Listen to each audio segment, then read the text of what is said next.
நீங்கள் யாரையாவது பார்த்த முதல் நிமிஷத்திலேயே எந்த காரணமும் இல்லாம அவங்கள ரொம்ப கடுமையா வெறுத்திருக்கீங்களா? நெறைய பேருக்கு இந்த அனுபவம் கண்டிப்பா இருந்திருக்கும். ஆமா இல்லையா?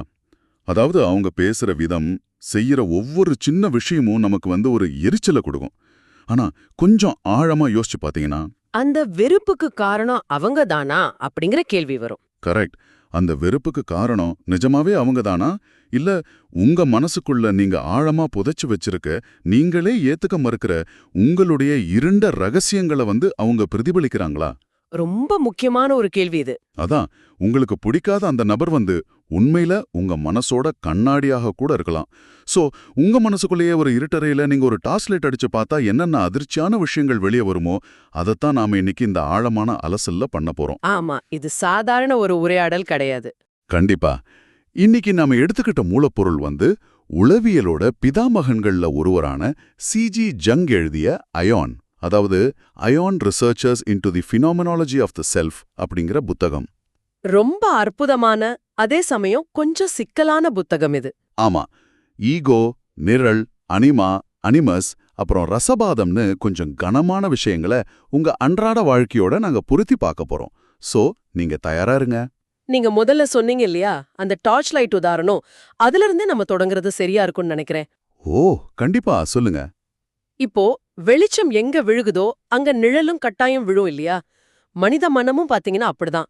ஜங்கோட இந்த புத்தகம் மனித மனதோட நனவு, அதாவது கான்ஷியஸ், அப்புறம் நனவில்லி, அன்கான்ஷியஸ், இது ரெண்டையும் எப்படி ஒருங்கிணைக்கிறது அப்படின்னு விளக்குற ஒரு மேப் மாதிரி. புரியுது. அறிவியல் ரீதியா பார்த்தா ஈகோங்கிறது அது கிடையாது. அப்போ ஈகோனா சரியா என்ன சொல்றாங்க? ஈகோ அப்படிங்கிறது உங்களுடைய நனவு மனதோட மையம். அதாவது நான் அப்படின்னு நீங்க உங்களை உணர்ற அந்த விழுப்பு நிலை இருக்கு இல்லையா, அதுதான். காலையில எழுந்து காஃபி குடிக்கிறது, ஆபீஸ் போறது, மத்தவங்க கிட்ட பேசுறதுன்னு எல்லாத்தையும் பண்றது இந்த ஈகோ தான். ஓ, அப்போ ஈகோங்கிறது நம்மளோட அன்றாட செயல்பாடுகளை கவனிக்கிற ஒரு விஷயம். ஆனா ஈகோங்கிறது ஒட்டுமொத்த மனசும் கிடையாது இல்லையா? கிடையவே கிடையாது. ஈகோவுக்குன்னு ஒரு தெளிவான எல்லை இருக்கு. அந்த எல்லைக்கு அப்பால் இருக்கிறது தான் அந்த நிழல், அதாவது ஷேடோ. சரியா? ரொம்ப சரியா சொன்னீங்க. இத நம்ம ஒரு கப்பலோட ஒப்பிட்டு பார்க்கலாம்னு எனக்கு தோணுது. அதாவது ஈகோ அப்படிங்கிறது ஒரு பெரிய கப்பலோட கேப்டன் மாதிரி வச்சுக்கலாம். நல்ல உதாரணம். நான் தான் எல்லாத்தையும் கண்ட்ரோல் பண்றேன், வண்டியை ஓட்டுறேன் அப்படிங்கிற மிதப்புல அந்த கேப்டன் இருக்கிறாரு. ஆனா அந்த நிழல் அப்படிங்கிறது அந்த கப்பலோட ரொம்ப இருட்டான அடிபாகம், அதாவது அந்த கார்கோ ஹோல்டு மாதிரி. கரெக்ட். அந்த இருட்டறையில என்ன இருக்குன்னு அந்த கேப்டனுக்கே முழுசா தெரியாது. ஆமா, நாம சின்ன வயசுல இருந்தே சமுதாயத்துக்காக மறைச்சு வச்ச கோவம், பொறாமை, வக்ரம், அப்புறம் நாம பார்க்க விரும்பாத நம்மளோட சொந்த குறைகள் எல்லாத்தையும் அந்த இருட்டான அடித்தளத்துல தான் அடைச்சு வச்சிருக்கோமா? கண்டிப்பா. ஆனா இதுல இருக்கிற மிகப்பெரிய ஆபத்து என்னன்னா, அந்த அடித்தளத்துல அடைச்சு வச்ச பொருட்கள் சும்மா அப்படியே இருக்கிறது கிடையாது.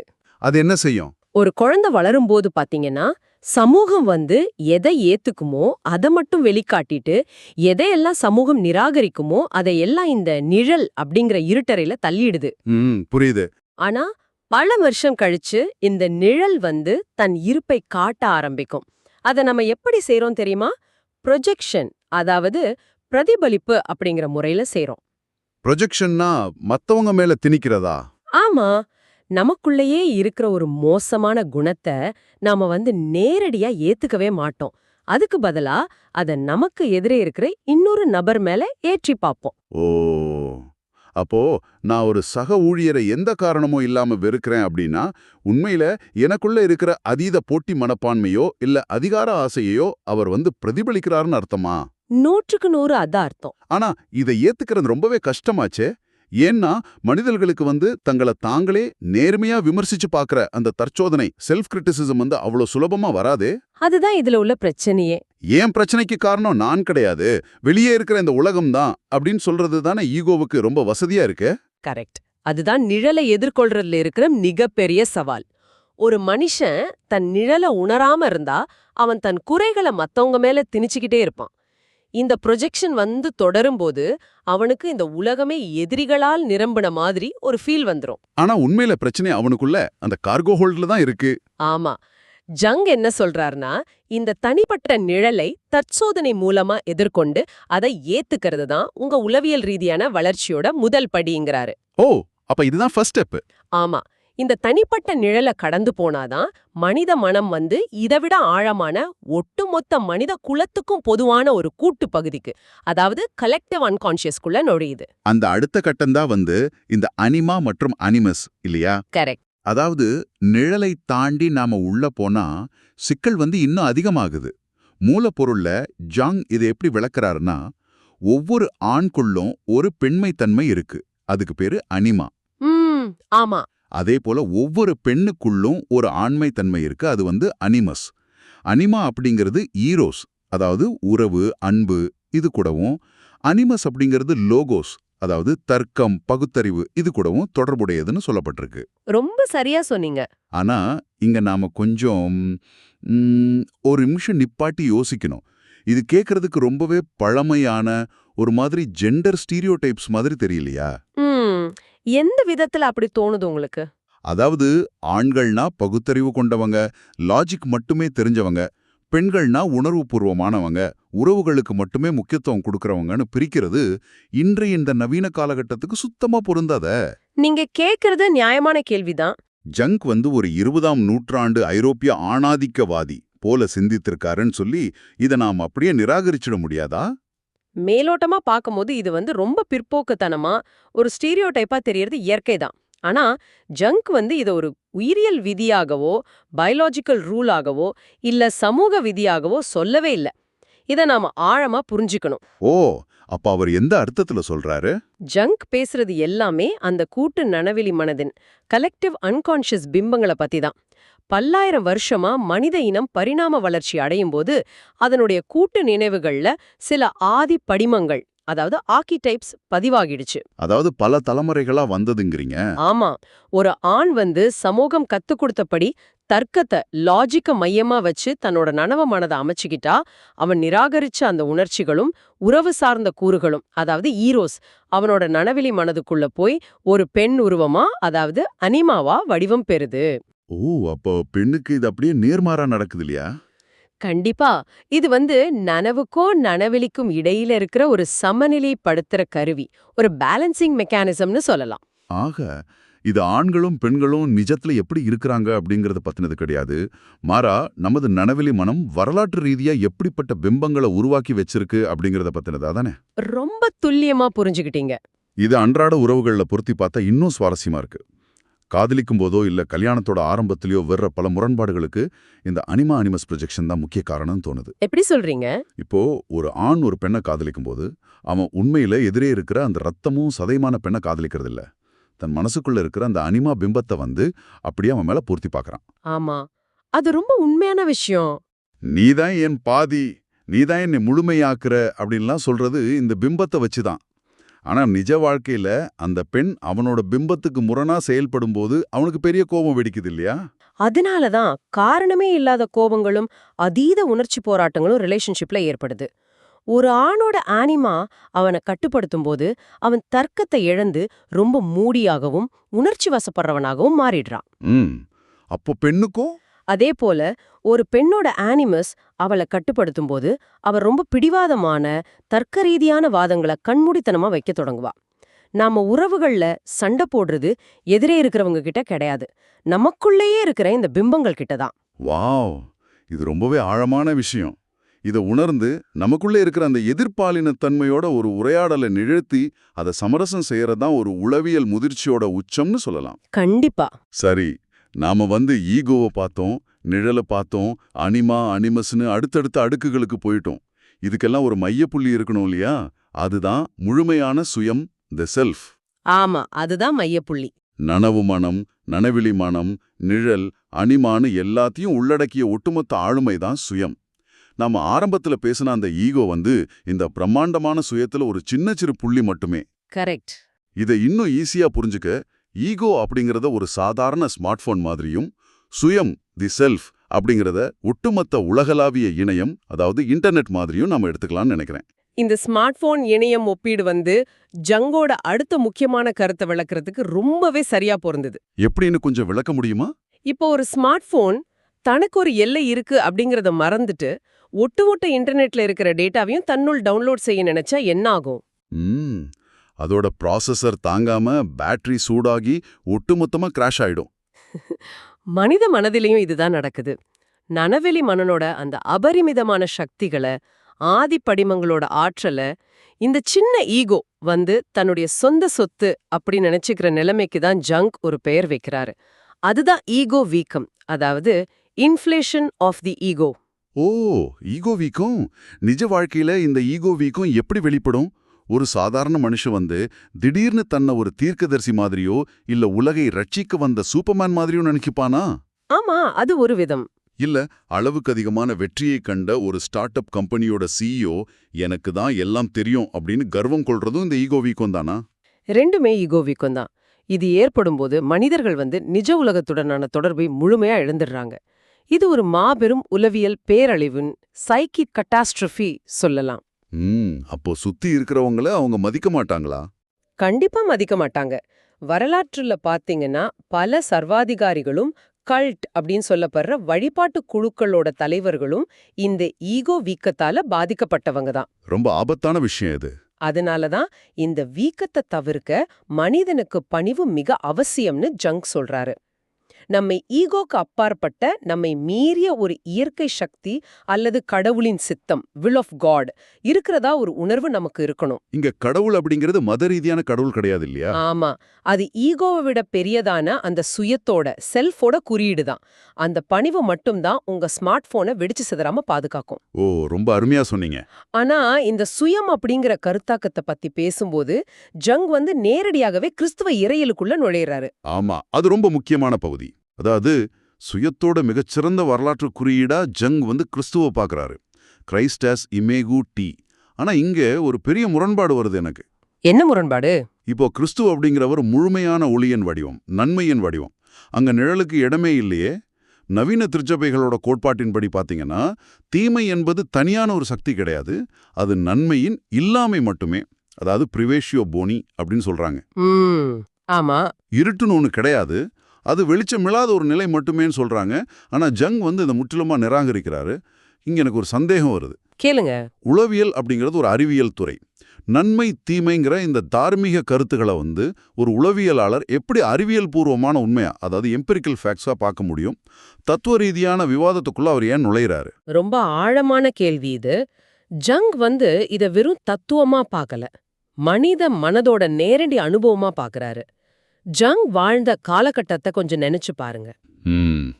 இரண்டாம் உலகப் போர் நடந்த நேரம். ஆமா, இரண்டாம் உலகப் போர், நாட்சி ஜெர்மனியோட கான்சென்ட்ரேஷன் கேம்ப்ஸ்னு மனித குலத்தோட உச்சக்கட்ட கொடூரங்களை அவர் கண்ணால பார்த்தாரு. அங்க நடந்த பேரழிவுகளை, கொடூரமான மனித உரிமை மீறல்களை பார்த்துட்டு தீமை என்பது வெறும் நன்மையின் குறைபாடு மட்டுமே அப்படின்னு சொன்னா அது எவ்வளவு பெரிய முட்டாள்தனம். ஆமா, அது ஏத்துக்க முடியாத ஒண்ணுதான். உளவியலை பொறுத்த வரைக்கும் தீமை அப்படிங்கிறது ஒரு வெறும் மாய கிடையாது. அது மனித மனதுக்குள்ள சுதந்திரமா செயல்படக்கூடிய ஒரு ஆபத்தான யதார்த்தம். பழங்கால நாஸ்டிக் தத்துவவாதிகள் இத மிக தெளிவா உணர்ந்திருந்தாங்க. ஓ, அவங்க எப்படி பார்த்தாங்க இத? அவங்க கிறிஸ்துவையும் சாத்தானையும் ஒன்றோடொன்று தொடர்புடையவங்களாம், ஒரு பிரதர்ஸ் மாதிரி பார்த்தாங்க. அதாவது நன்மையும் தீமையும் ஒரே நாணயத்தின் இரு பக்கங்கள். வெளிச்சம் இருந்தா அங்க இருளும் கட்டாயம் இருக்கணும் அப்படிங்கிற இயற்கை விதியை மனசுக்கும் பொறுத்துறாரா? அதுதான் உண்மை. தீமையை நாம அது ஒரு மாயை என்றோ அல்லது நன்மையோட குறைபாடு என்றோ ஒதுக்கிட்டா நமது சொந்த நிழலை நாம நிராகரிக்கிறோம்னு அர்த்தம். இதோட விளைவு எப்படி இருக்கும்? ஒரு சமூகம் முழுவதுமா தன்னோட இருண்ட பக்கத்தை ஏத்துக்க மறுத்து நாங்க சுத்தமானவங்க அப்படின்னு நம்ப தொடங்கும்போது அந்த நனவெளி மனதோட இருட்டு ஒட்டுமொத்தமா ஒன்னு சேர்ந்து ஒரு மாபெரும் அழிவு சக்தியா உருவெடுக்குது. அப்போ சாதாரண நல்ல மனிதர்கள் கூட வதை முகாம்கள்ல அவ்வளோ கொடூரமான செயல்களை செய்ய இதுதான் காரணமா? எக்ஸாக்ட்லி. தீமை அப்படிங்கிறது மனித மனதுக்குள்ள பதுங்கி இருக்க ஒரு ஆக்டிவான மிருகம். அதை நாம அறிவியல் பூர்வமான உண்மையா ஏத்துக்கிட்டே ஆகணும். அதை மறுக்கிறது இருட்டறையில இருக்கிற பாம்ப கயிறுன்னு நம்பி படுக்கிறதுக்கு சமம். இத கேட்கும் போதே முதுகுக்கு சில்லிடுது. நமக்குள்ளே இப்படி ஒரு அழிவு சக்தி இருக்கு, அதை நாம உணராம இருக்கிறது அதை விட ஆபத்து அப்படிங்கிறது தெளிவா புரியுது. ஆமா. சரி, இந்த ஆழமான விவாதத்திலிருந்து சற்று நகர்ந்து ஜங்கோட இன்னொரு சுவாரஸ்யமான கருத்தை பார்க்கலாம். மீன ராசியின் சகாப்தமும் ரசவாதமும், அதாவது the age of Pisces and alchemy. ஜங்கோட ஃபேவரட் டாபிக் இது. ஆமா, கிறிஸ்துவ சகாப்தமும் ஜோதிட ரீதியான மீனராசி காலகட்டமும், அதாவது கிட்டத்தட்ட 2000 வருஷங்கள் எப்படி ஒன்றோடொன்று இணைந்து மீன் அப்படிங்கிற குறியீடா உருவெடுத்துச்சுன்னு ஜங் சொல்றாரு. ஆனா இதை விட எனக்கு ரொம்ப ஆச்சரியமா இருந்த விஷயம் அவர் ரசவாதம், ஆல்கெமி பத்தி சொல்ற கருத்துகள் தான். ஓ, அது எப்படி உங்களுக்கு புரிஞ்சது? பழங்கால ரசவாதிகள் ஈயத்தை தங்கமா மாத்த போறோம்னு சொல்லிட்டு தங்கள் வாழ்நாள் எல்லாம் நெருப்புக்கும் உலோகங்களுக்கும் நடுவுல வேதியியல் சோதனைகள் செஞ்சுக்கிட்டு இருந்தானா தான் நம்ம வரலாற்றுல படிச்சிருக்கோம். ஆனா ஜங் சொல்றாரு அவங்க செஞ்சது வேதியியல் கிடையாது, அது உளவியல்னு. ரசவாதிகள் தாங்கள் என்ன செய்யறோம் அப்படிங்கறதோட உளவியல் பின்னணிய அறியாமலேயே அதை செய்தார்கள் அப்படிங்கறது தான் வரலாற்றோட மிகப்பெரிய முரண். ஆமா, அது ரொம்ப விசித்திரமா இருக்கே. இத நாம முன்னாடியே பேசின ப்ரொஜெக்ஷன், பிரதிபலிப்பு அப்படிங்கிற கருத்தோடு இணைச்சு பார்க்கணும். பழங்காலத்துல மனிதர்களுக்கு பருப்பொருள், மேட்டர் அப்படிங்கிறது என்னன்னே தெரியாது. அறிவியல் அப்போதெல்லாம் வளரல. கரெக்ட். தங்களுக்கு புரியாத அந்த மர்மமான உலோகங்கள் மேல தங்களுக்கு புரியாத தங்களது சொந்த நனவெளி மனதோட ரகசியங்களை அவங்க ஏற்றி பார்த்தாங்க. அவங்க ஈயத்தை உருக்கல, தங்களது சொந்த நிழலைத்தான் உருக்கிக்கிட்டு இருந்தாங்க. இது எப்படி இருக்குன்னா, ஒருத்தர் கிட்ட ஒரு அதிநவீன டிஜிட்டல் கேமராவை கொடுத்துடுறோம். உள்ள லென்ஸ் எப்படி வேலை செய்யுது, சென்சார் எப்படி ஒளிய பிடிக்குதுன்னு எந்த அறிவியலும் அவருக்கு தெரியாது. ஆமா. ஆனா அதை வச்சு அவர் ஒரு அற்புதமான போட்டோ எடுக்கிறாரு. ரசாவாதிகளும் அப்படித்தான் இருந்திருக்காங்க. அவங்க வெளியே உள்ள உலோகங்கள்ல வேதியியல் மாற்றங்களை செய்யறதா நினைச்சுக்கிட்டு தங்களுக்குள்ளேயே தங்களோட ஆளுமையோட பரிணாம வளர்ச்சியை செஞ்சுக்கிட்டு இருந்திருக்காங்க. அந்த ஒப்பீடு மிக துல்லியமானது. ரசவாதத்தோட முதல் படியான நிக்ரேட்டோ அல்லது கருமையாக்குதல் அப்படிங்கிறது ஒரு மனிதன் தன்னுடைய இருண்ட நிழலை எதிர்கொள்றதுக்கான குறியீடு. ஓ, அப்ப அவங்க தேடின அந்த தங்கம், அவங்க தேடின அந்த மர்மமான தங்கம், பிலாசபர்ஸ் ஸ்டோன் அப்படிங்கிறது வெளியே இருக்கிற எந்த உலோகமும் கிடையாது.